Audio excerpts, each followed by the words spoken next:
What's up, everybody? This is Scott Leese here with my co-host, Richard Harris. Welcome again to another edition of the Surf and Sales podcast.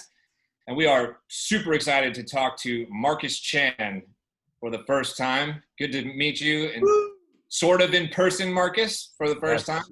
Thanks for jumping on the show with us, man. Hey, I'm pumped to be here. We're gonna have a lot of fun today.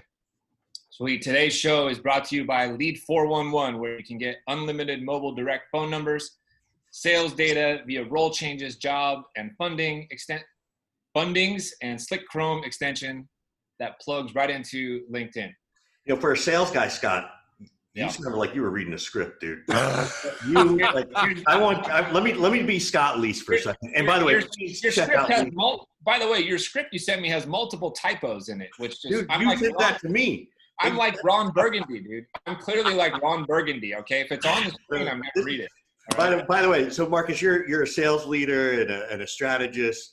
You know, what kind of coaching would you give someone like Scott who has seen this and read this? By the way, please go check out Lead 411. They are super cool. We like them. But like, this happens all the time in sales, right? So why don't we just start there? Talk about coaching. What is Marcus's coaching style? Whether we talk about how you coach Scott, but talk about your coaching style. Yeah, I'm super direct. I'm like, hey, Scott, listen, that was awful. That was awful. All right. I'm going to give it to you straight because I want to help you, right? You know, because at the end of the day, my intent is always going to be from the heart to help Scott, to help my reps get the results, right? And I would say, hey, listen, let's work on it. Let's talk about specifically what can we tactically work on, right? Whether it's inflection or tone, or maybe it's just like, hey, let's just print out the script, rewrite it so it fits how you talk, right? Like make it a framework versus a script, you know. And I'm very direct with them. And of course, I would have them go through it again, right? And I would coach and do it over and over until it's refined to the point they feel very, very comfortable with it and it actually flows, right? Not that I'm dogging you, Scott, but you know, that's how it would be done. I'm rewriting Richard's typo right now. Yeah, fix Richard's typos first, you know? Dude, I'm going to do this again at the end, and I'm going to nail it, and I'm going to get Marcus's certified Marcus Chan coaching approval. Boom. Verified. So let's introduce Marcus, who's one of the 2020 LinkedIn sales stars. It's yet one more list I'm not a part of. But Marcus comes from sellmoresellbetter.io. Obviously, he's a sales coach, sales leader, sales trainer. So Marcus, welcome to the show. And then I have one more question for you. Hey, I'm excited to be here. Thanks for having me on. So you mentioned something about tone and inflection, and I'm starting to see that more and more, particularly as you start to work with more of the veterans in sales, right? Where they do kind of have it nailed a little bit. How do you coach inflection? I'm just curious. Yeah. It's not something I coach, but I notice it. And so it's not something we've done you're our 115th episode. We've never talked about inflection. You know, which is so fascinating to me, right? Because, I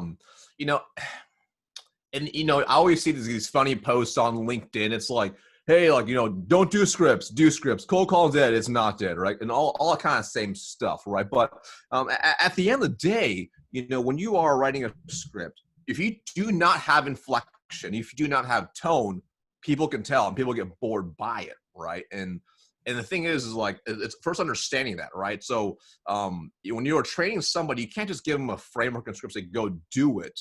You have to teach them what inflection sounds like, right?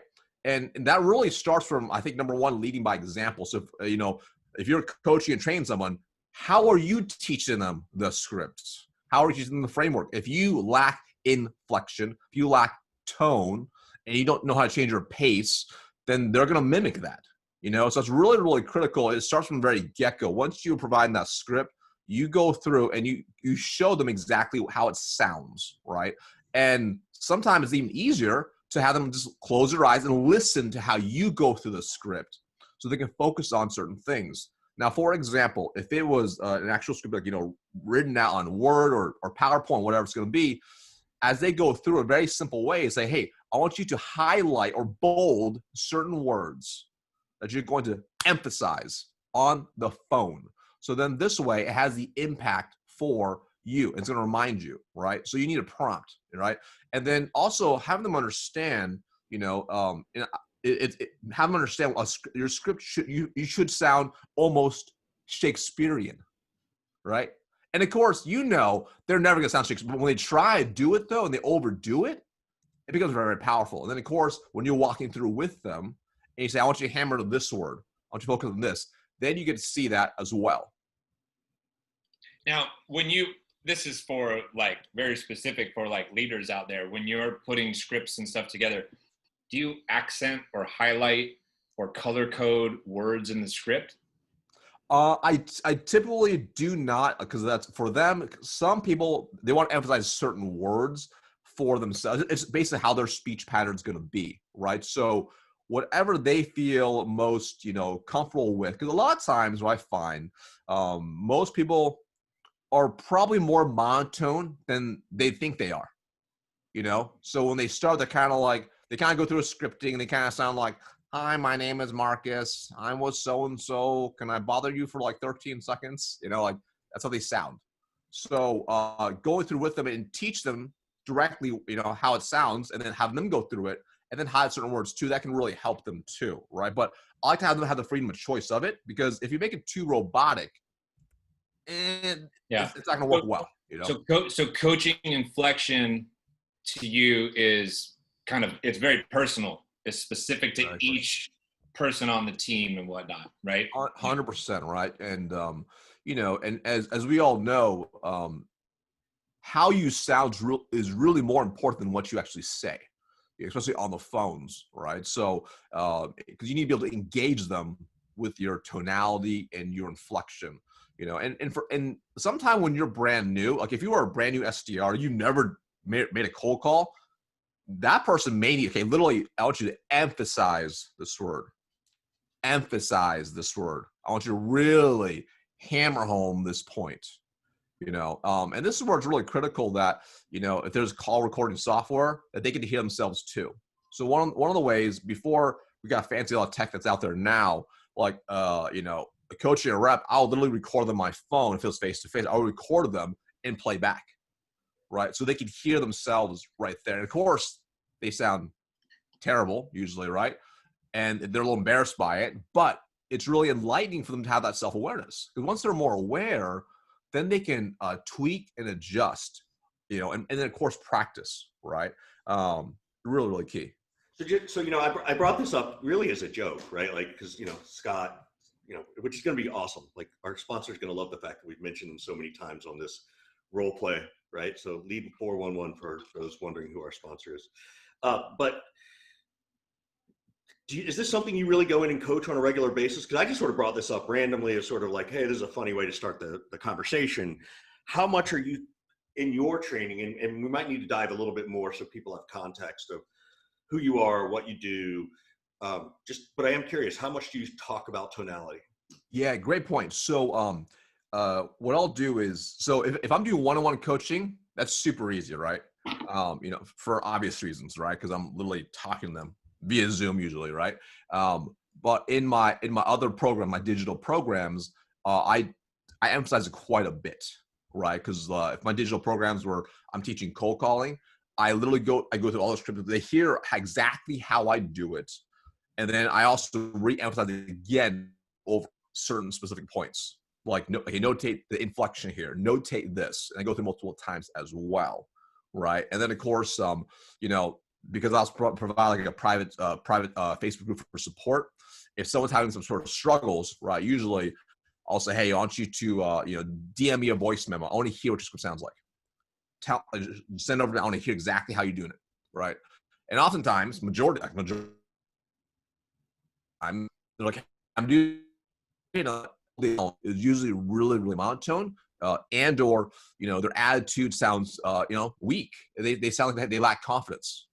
So it sounds like they're trying to do, but it's kind of like, you can tell when they haven't practiced.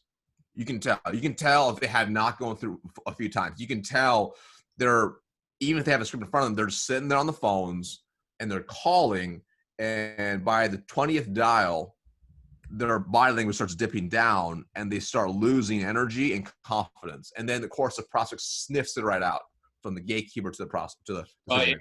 In particular, if, you know, the 19 calls before that went nowhere, right? 100%. How many times have you seen salespeople like, okay, let's go, guys. Like, I'm geared up for the day, right? I'm in the zone. And then 17, 18, 19 calls in a row just go to voicemail or something like that. Right. And you get lulled to sleep. And then the 20th one picks up the phone and you're not on point, right? 100%, right? And this is actually why the ones who are in my digital program, I teach them to prime their mind, right? So I don't teach just cold calling by itself, just like what you see on the phones, but it's also breaking down specifically, how do you mentally prime your mind for peak performance on the phones? If you think about this, when you're on the phones, you expend so much energy, like mental energy exhaustion. So if you don't have a way to recover energy while you're dialing, you will wear out. And that's why after the 19th dial, most reps are like falling on their chair, right? How do you coach specifically reps to kind of regain their energy or get that enthusiasm back? Because, you know, I certainly know how I would do that back when I had an office and I had a sales team all around me, right? Now we're in a different situation. So, you know, how are you coaching these reps to either take care of themselves and then the sales managers and sales leaders that you coach, how are you coaching them to take care of the reps and make sure that they recharge their battery, like you said? Yeah, and it's so critical, right? And this is where it's like, it's kind of funny. I've had people say, hey, listen, like, they'll joke with me, like, hey, how do I get better on the phones? I'm like, number one, get a good night's sleep, right? Like, you don't sleep well, you feel terrible next day, right? You know, wake up before and actually warm up. So it starts with, so in my program, I teach what I call the M5 system, right? And there's M5 system, it's really for life in general, right? And there's five M's that you got to make sure you're absolutely dialed to truly feel fulfilled and to be your best version of yourself, right? So number one is first M is your mind. Is your mindset right? And everyone's got different ways of doing things. You know, next M is your muscle. Are you at least doing some sort of physical workout to feel better, that you feel better about yourself, right? Whether it's lifting weights, if it's running, or just yoga, it doesn't matter. Some sort of M, like that's a muscle piece. Then there's your matter, right? Are you clear on your purpose of why you're doing what you're doing, right? And then there's your money, right? Are you making the money you want? Do you have your finances in order, right? And then your last one's your marriage, right? And it's not just with your spouse, but really, if you picture the people you surround yourself with, if you had to marry them, quote unquote, marry them, would you actually hang out with them, right? Do they make you better, right? So if you have your M5 dialed, you're going to be in a really good spot. And you tie it right into how you prime your mind for the phones. And everyone's a little bit different. So you have to have your own way of priming your mind, right? So if that means you need to wake up and you need to stretch a little bit, read something positive, or listen to, you know, your guys' podcast to get fired up, do it before you get on the phones, right? And then before you get on the phones, how are you warming up the neural pathways in your brain to make those calls? Like if your first call is the first time you walk through your scripting for the morning, you're probably going to botch call number one. You probably are. But what if you just did it out loud 5 times in a row, imagining you went through 4 or 5 no's before you got the appointment? How would you handle it? The worst phone call possible. And if you do that 5, 10 times in a row, now you mapped it in your brain how you're gonna make that call. And then you jump on the call and you go. Now, to get you more granular, on top of that, you have to build a structure and routine for your reps or for yourself to maximize your peak performance. And I picture it's just like any athletic event. So whether it's tennis or boxing, you don't box for an hour and a half, 2 hours. You box in short increments and you take a break. Same with the phones. If you're gonna hit it hard for 30 minutes straight and then take a 5-minute breather where you walk and stretch, great. But you expend the energy for the time period, whether it's 30 minutes or 15 minutes, and then you take a break to recover energy. And in that break, you're not on your CRM. You are like moving around, you're stretching, you're getting a snack, doing something that's going to prime you so you feel relaxed amount of time. I think in particular that holds true if you're new in your sales career, or in my opinion, new at your current role. Yes. Because of the whole experience in pitches is different. And it's so fascinating to me that, you know, anybody who's been through any kind of athletic endeavor or sports, like I played college tennis, for example, and I'm thinking, before our matches, you warm up. That's it. I don't just walk out on the court and just it's go time. That's right. I mean, professional tennis players, they hit for 30 to 45 minutes before they even step on the court. And then you warm up for 10, 15 minutes with your opponent, and then you start. But those of us in sales, to your point, they just crawl out of bed, maybe slam a cup of coffee, and boom, I start dialing. And it's almost like the expectation is, well, I know these first 10 calls are going to be shit. I just got to get them out of the way. Right. It was funny to me is, and it's like, especially in times like today, you have to, as a leader, you have to create that environment for your team virtually. Right. And yeah, they may not like it. I get that. Right. I understand they may not like it. They may not want to jump on a quick team call and do some quick role plays or, get people warmed. I understand it's not comfortable, but at the end of the day, they may hate you for 30 days, but they'll love you day 31 when the commission hits. Right. And it's putting your team in the best position to win by doing the things that maybe they don't want to do, but it's going to really help them, and that goes from like, even how do you structure your calls, right? Like, for example, you should be structuring your calls. Your warmest, hottest calls should always be the first hour. It's my belief. If your hottest calls are the first hour, then you can get warmed up and you feel really good to get some wins under your belt, right? Like, for example, like when I was a rep, years ago, like literally, like I would do that type of routine. I would structure my calls. My first hour, I'll book 4 or 5 appointments, right? I would book 8 to 10 appointments in 2-3 hours, right? And my counter was full, right? And I did that consistently, not because I was better than anybody else, but simply because I prime my mind to be better. I prime myself to go win early on and have success early. And I built it all throughout. It started from when I woke up to I got done dialing, right? But it all takes intention. Was it hard as hell to do that? Absolutely. But when you do it consistently, you change results. I want to ask you a little bit about this, particularly, and at the philosophical level, I get it, right? And the role play, I get it. It's a different world, right? We're in the middle of COVID, a lot of work from home, a lot of onboarding from home. You're a solo salesperson or a solo SDR. Anything you've been yes, priming the mind and things like that, but anything else that you can give advice to people about in terms of, in that isolation of having to do the cold call, or maybe even being a manager, and how do you manage my team that's all remote? Just, you're coaching people all the time. What advice are you giving these days right now? Yeah. And I think there's, and you have to really read your team, get to know your team, right? Because every team's a little bit different, and depending on the dynamic of the team, in terms of how cohesive are they. And it's so hard. If you have a team full of new reps and they all got on board around this time, you don't really have that team cohesion, and you definitely are at disadvantage for sure. There's no doubt about that. And that makes it so much harder. And that's where it gets really critical, where as a leader, you really need to coach more than ever on an individual basis, right? And that means as a leader, having that set one-on-one time with your reps every week, in my belief is absolutely vital, especially when they're brand new. They're feeling lost. They're feeling scared. It's hard on the phones. They're getting all types of objections, right? And depending how well the onboarding process is, it can be really hard. So that with having that one-on-one is so vital to be able to not just check. It's not like, hey, how was your day? Did you book any appointments? How was this? It's more like, hey, what are your biggest obstacles? How can I help you remove them? And what support can I best provide you? And really building upon that, so you can start building a really good team culture of helping each other out.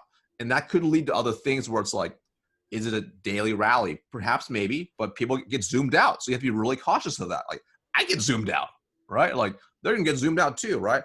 It can't just be a Slack channel with a bunch of like wins at all the time, because maybe they don't like that, because they're getting sick of getting bombarded by Slack notifications, right? So really know, what's your team want? What's going to be the best situation to help them stay as cohesive as possible, but also win? Because maybe they say, listen, we don't want to hear from anybody on the team until I don't know, maybe once a week on a happy hour. Okay, sure. Then you got to build that environment to do that, right? But listening to your team's needs and adapting as it goes is so vital. And that might change 2 months later, right? I think you kind of see even with the posts on like LinkedIn, it's kind of like people go like, okay, you know what? Like, everyone should come out of the COVID with new skills development. Maybe. I mean, sure, theoretically, yes. But now we're 3-4 months in and people are exhausted, right? So Different. on a shift, I'm going to pull you out of this conversation. We went in deep really quick on some coaching and tactical, We did. which is good. Like that's cool. Tell people, what is your organization, just so they know from a frame of reference. And then I want to hear about, young Marcus, sales kid at the age of 6. What were you hawking, right? Yeah, sure. So my business is Venli Consulting Group, and what's funny is I actually try. It gets you on a laugh. I try to do as little consulting as possible, and I try to do as little coaching as possible. Okay. Sound like Scott. Yeah. I mean, I'm a pretty lazy dude, actually, right? So I really enjoy my time. I enjoy doing my thing. You just said you're an amazing dude. Wow. Yeah. And he said it so eloquently. Yeah. So he's a lazy dude. Lazy dude. Yeah. So my business, majority of my business is actually through my digital programs, right? So I have a comprehensive A to Z training for B2B sales professionals that teaches you everything from mindset, prospecting, discovery, the sales process, closing, handling objectives, to growing and exploding accounts. I teach them step by step. If you were to film a perfect sales process, it's taught step by step. It's all digital, right? It's actually, I'm on the 4th edition of completely redoing it. So this program's been around for a couple of years now, and I've been revamping it. This is my 4th time revamping it. As I get more feedback, I make it better and better and better. So whether they're brand new or they're experienced, if they do a B2B sales process, it teaches them everything that they need to know to be highly effective. So we have people with 0 experience to 30 years experience. It's pretty awesome. And then I do some coaching consulting for sure as well, because people still want that. But I really want people in the digital program because it's much more scalable, right? But on my 4th edition, I'm actually doing a complete new revamp where it's really going to be a high-level coaching program, a group coaching program, combined with my digital program. So it's already transitioned to that point, and it's been awesome so far. So what were you like as a kid? Were you the competitive sports player? Were you the kid with a little business going on all the time? Like, was sales the furthest thing from your mind? Oh, I was a super nerd, right? So how do you define super nerd? What does that mean? I was like the guy who had like no friends growing up, right, as a kid, right? Like, well, first off, I grew up with a speech impediment, right? And I didn't start speaking until I was 4 years old. And when I did start to speak, I had a massive stutter. I could barely speak. And I go through speech therapy classes. And because I didn't know how to speak very, very well, I actually got really angry all the time. I couldn't process my emotions. So I got put through anger management as well. So people actually thought I was slow. People thought I was slow, had issues, had to go to special classes. People made fun of me growing up as a kid, right?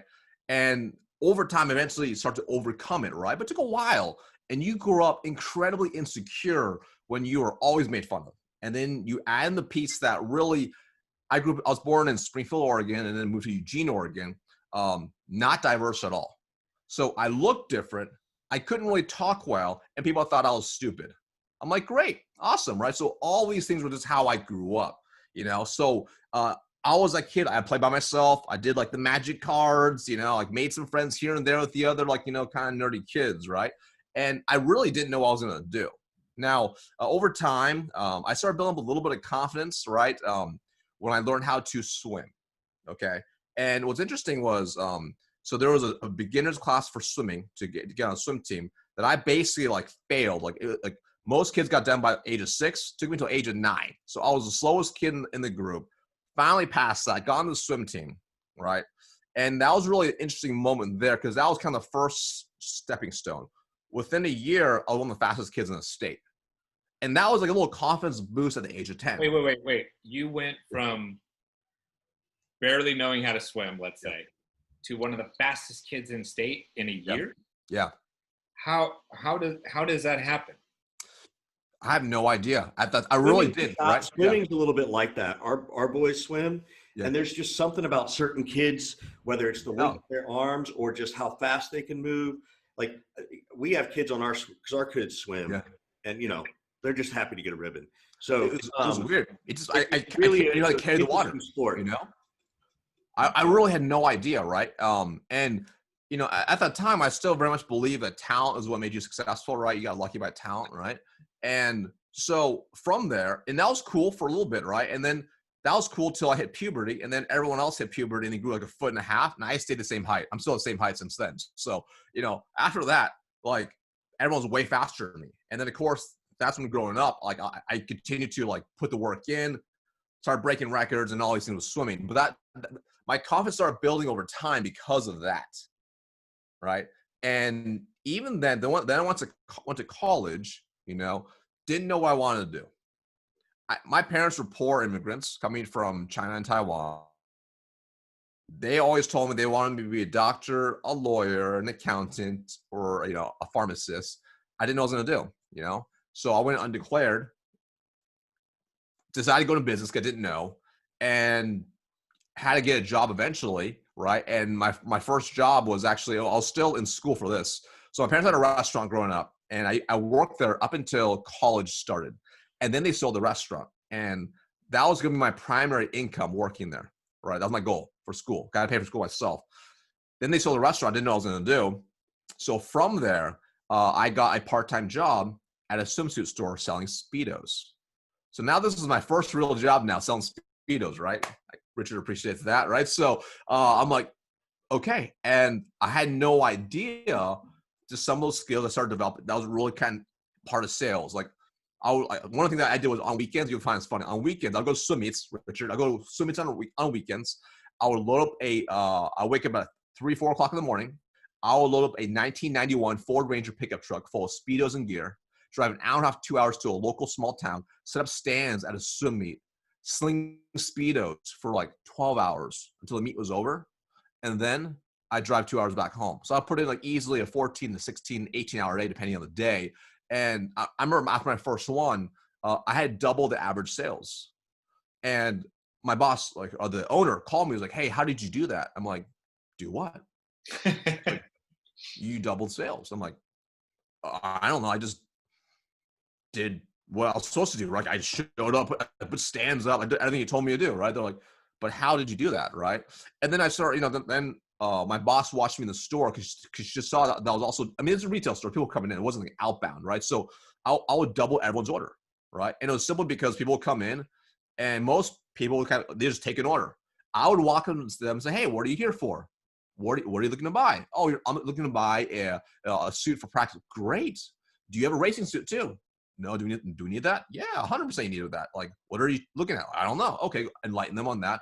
"How about racing goggles?" "We need racing goggles?" "Yeah." "What happens when your goggles break?" "Oh, upsell them goggles." And I didn't realize I was upselling people. I was just having a conversation and covering their needs, and I merely provide a solution to solve their needs, right? And that's where I started getting into sales. But even at that point, I wasn't willing to admit I was in sales because I was just a retail sales. I was still in school. And then when I graduated, I went to go work for a startup division of a major company. And it was B2B sales. It was to grow this division. And I still wasn't willing to admit I was in sales still because in my mind, I'm like, I get a chance to pioneer and build something from scratch. But why did you have this hesitation that I'm not in sales? Was it, and we still see it. Is it a dirty word? I don't Yes. want to be seen that way. Was that what your mentality was? 100%. That's exactly what it was. It was in my mind, right? The Glengarry, Glen Ross type of image in your mind, the boiler room image that I saw, right? That's what I saw. And literally, I remember is when I went to my parents and they said, "Hey, what are you gonna do?" And I had 5 job offers on the table, right? Like 2 were sales jobs, other 3 like analyst jobs, right? I went for the lowest paying sales job, right? Because I saw the most opportunity. And I remember telling them, they were pissed at me and they were shocked, like, "Why are you going to sales? Like, it's gonna be really hard," right? And I'm like, no, I'm not going to sales. I'm gonna go build this business. Like, I'm gonna build this start from nothing. I'm gonna be a pioneer in this. This is a huge opportunity. They didn't see it that way. It was obviously sales, but in my mind, that stigma, right? And literally, people, I remember that the first several years, people like, "What do you do?" I'm like, "I'm in sales." And then they'd be like, "Oh, Yeah. Sorry. yeah, what do you really want to do when you grow up?" I'm like, "Well, I guess I'm building this business." So I was really hesitant. It actually took me years to admit I was in sales, right? Like, it really was. And it was only because, like, at that point when you haven't really achieved success and you haven't really done things at all, you're so scared. But fast forward a little bit when I started having some success and figuring it out, because I sucked when I started. I sucked for months when I started. But once I figured it out, then I started having more success, but it still took years, at least compounding success for me to get to that point where I'm like, okay, I'm proudly in sales, right? I'm proudly in sales. It took me at least 5 years to get to that point of being proud to say it. Was there a moment? Was there a, wow, was it like we've talked to a couple of people and it's like, it's the big check. It's maybe even showing that big check to your parents and they're finally like, oh my God, like, okay, now we get it. Or or are they still today hounding you to be a doctor or a lawyer? Well, so what's really interesting is, the first piece was like, when I first showed my W-2, I took my year in taxes, I showed my parents. Right. It's also the strangest thing to me. I would never have shown that to my parents. Yeah, right. I'm like, well, in especially in my culture, right? It's very much about like, saving face and all these things, right? So when I showed them my W-2 and they're like, holy crap, like, how are you making more than us at your age, right? Like it blew their mind, right? So and then even at that point, they're kind of a little bit iffy, right? And as I progressed, I started having more and more success, and I was getting promoted, leading massive teams, and I had teams of my last team was 110 employees, right? So I was over multiple states, and I was leading large organizations, and I would show them my stock portfolio and all the stock I was getting, and I'd show them my W-2, and in their minds, they're like, "You're making more than doctors. I'm so glad you weren't a doctor." Like they're like, "Holy crap!" Right? Yeah. They're like. Because in their mind, they had just already put the doctor on a pedestal, right? So that was like, I had to prove to them over and over. Like in Chinese culture, it's very much like earning the parents' respect and like showing, because it's always never enough, right? That's how I grew up. It's never enough. So I'm like, let me show you guys. Same thing in Jewish culture. It's never enough. Trust me.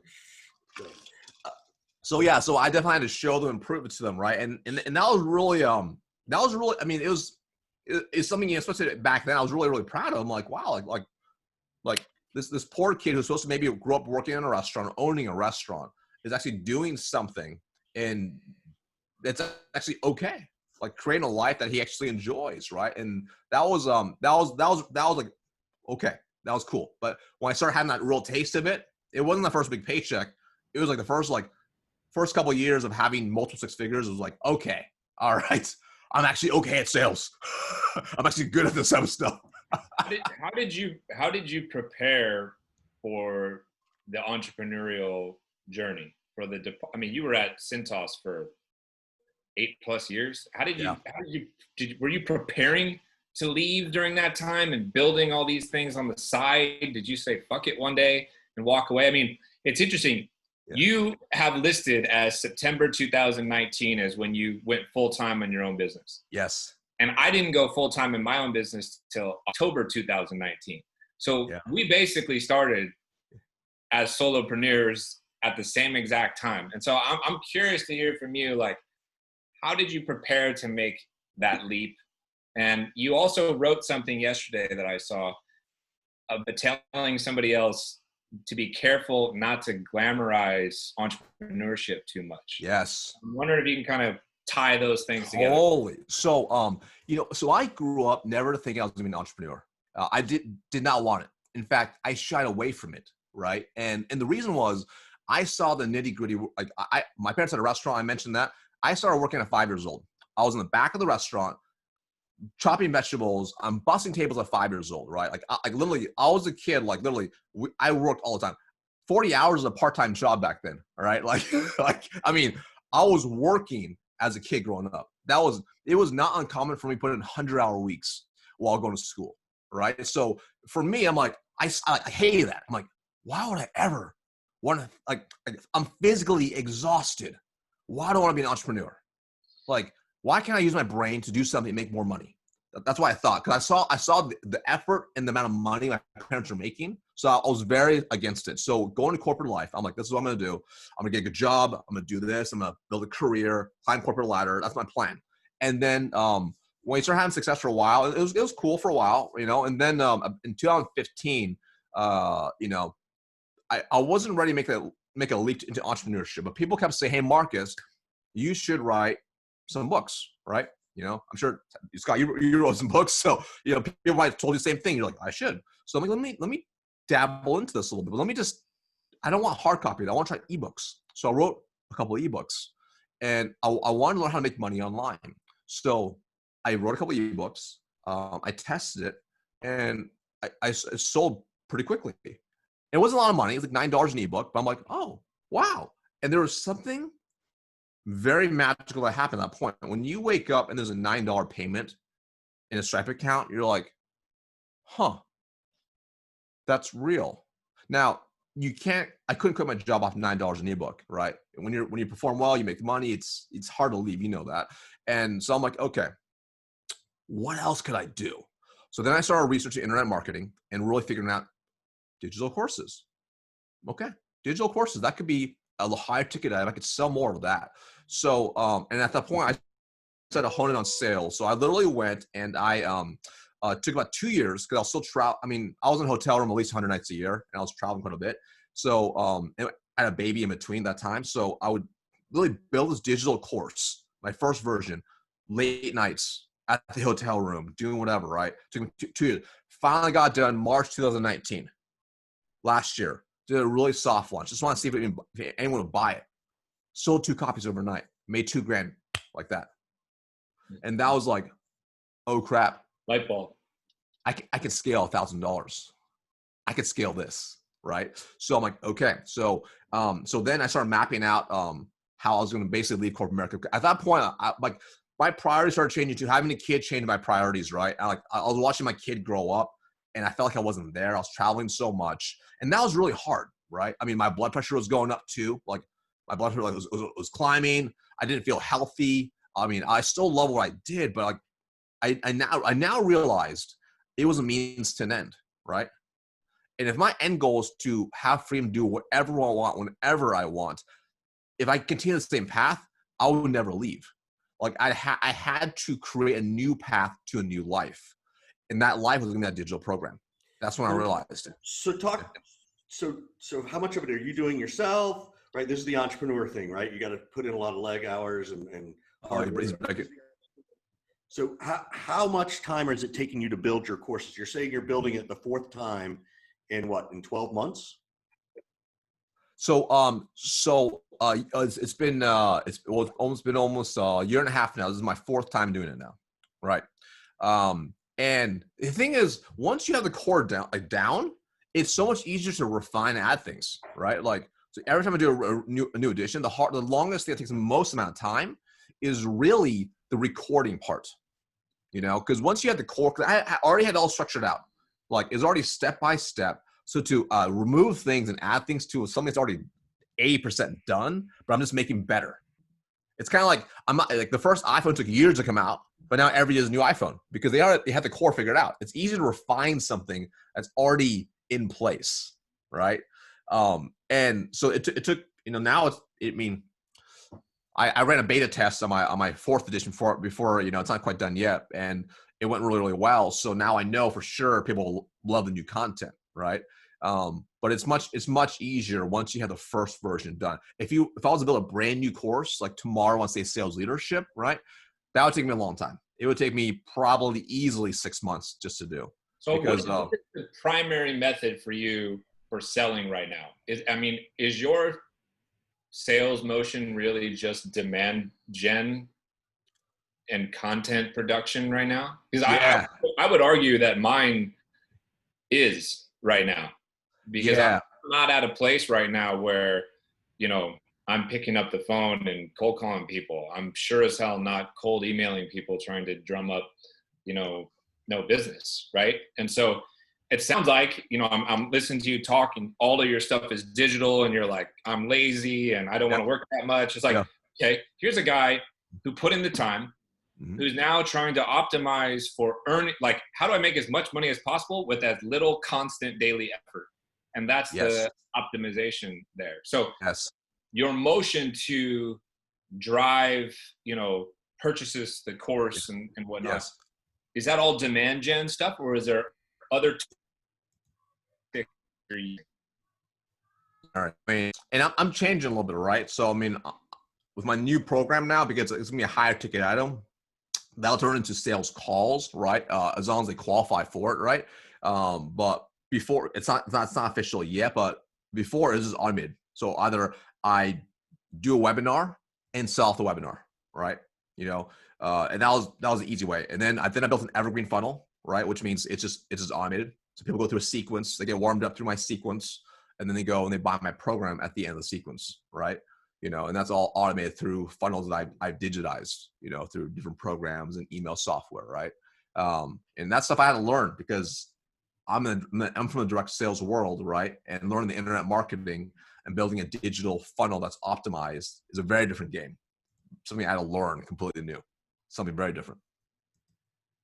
Well, we're kind of coming up to the end of our time. I wish we had more time, but what can we do for you? You know, we try to end every show saying, how can we be helpful? You know, you got any questions for us, or is there anything that, you know, you're working on that we haven't talked about yet that you want people to know about?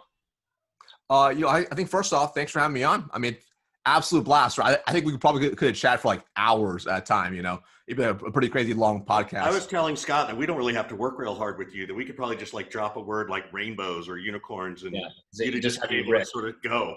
Oh my God, Ramos, I got something for you. Don't worry. Yeah. So, you know, my big thing right now is, I actually have a private Facebook community, right? So if they just head to, sellmoresellbetter.io, it'll redirect my private community where it's completely free. I do free live trainings, free tactics, strategies, etc. You go right inside there, and that's all. It's completely free. So that's my big thing right now because it's I like that group because it lets me control the algorithm more, if you will, to give content to people that want to learn more. Cool. Awesome. All right, Scott, this is it. This is your test. Here we go. You ready? Yeah, we got to drop our sponsor. Today's episode is brought to you by Lead 411, where you can get unlimited mobile direct phone numbers, sales data via role changes, job changes, and funding updates, along with a slick Chrome extension that plugs directly into LinkedIn, lead411.com. Dude, that sounded almost as bad as the first one. Do it without reading it. Come on. Now I'm coaching you. You read it. Okay, look, hey, everybody, if you need to get more mobile numbers or you're looking for intent data and you want to be able to do it from your browser with a cool extension on Chrome, then please check out our sponsor at Lead 411.